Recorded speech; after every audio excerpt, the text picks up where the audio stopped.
So I was looking through the comment section the other day and I found a comment that was very interesting. So Raw Reality writes, just out of curiosity, I've been asking for a while, but could you put painter's tape down on the speed shapes before spraying them so then the tape can be removed so we can see the contrast between the before and after of it being painted? And then I dug down a little bit deeper to understand better what he meant, and what he's essentially saying is, when we do a project or some testing, for example, and we have a base color, and then we put a pearl on top of the base color, he's not always able to see the true effect of the pearl because he can't see the base color, the original, and the pearl effect next to each other. I think Gabe and I had already had a project coming up that's perfect for this. So Gabe and I were talking about the effects that interference pearls may have over hypershifts. So for example, like blue interference going over ZTO, maybe it would create a completely different effect over the ZTO, but if you can't remember what the ZTO originally looked like, then it's hard to see exactly what the impact was. So I've got 5 hypershift speed shapes sprayed out, and Gabe and I picked out 5 interference pearls to go over them, and what we're going to try to do is run some painter's tape down the center of the speed shape so only half the speed shape gets the interference pearl effect, and then you can see exactly what the before and after is. Should be a very fun, exciting little end result. So what we have to do, Gabe, is pair these 5 interference pearls with these 5 hypershifts. So the hypershifts that we chose, we've got ZTA, we've got ZTO, we've got ZTL, ZTS, and then ZTP. So we're covering a lot of the different options here, all the different hues and tones. So I'll go one interference pearl at a time and you tell me where we want to put it. So green interference. That would look pretty cool over ZTA, I think.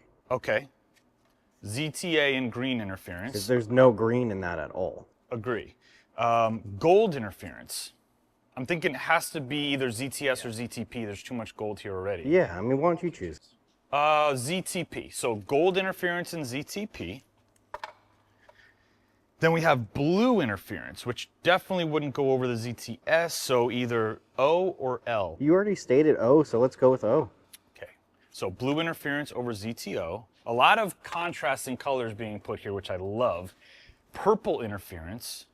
Thinking ZTL, because there's over no purple. ZTL. And then the last one, kind of a wild card, we don't have a true red interference. The closest we had is red Martian, which is an interference pearl, just larger particle, which is now going to go by default over ZTS. So we've got some incredible before and afters coming. We've got a lot of work to do. You ready to go? I'm ready. Let's do it.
All right, guys, we're all done with the project, and this was the perfect experiment to split the speed shapes down the middle. Some of the hypershifts got an obvious effect by the interference pearls, and some of them are much more mild, and you're gonna get a perfect side-by-side before and after of every one. So you know what to do. Check each one out, leave a comment below, and let me know which one was your favorite. And if you wanna play with any of our paints, we've got a ton of stuff from peelable, permanent, and everything in between. It's all at one place for you at DipYourCar.com. Gabe and I loved this project. I really hope you enjoyed watching it. I'll see you on the next one.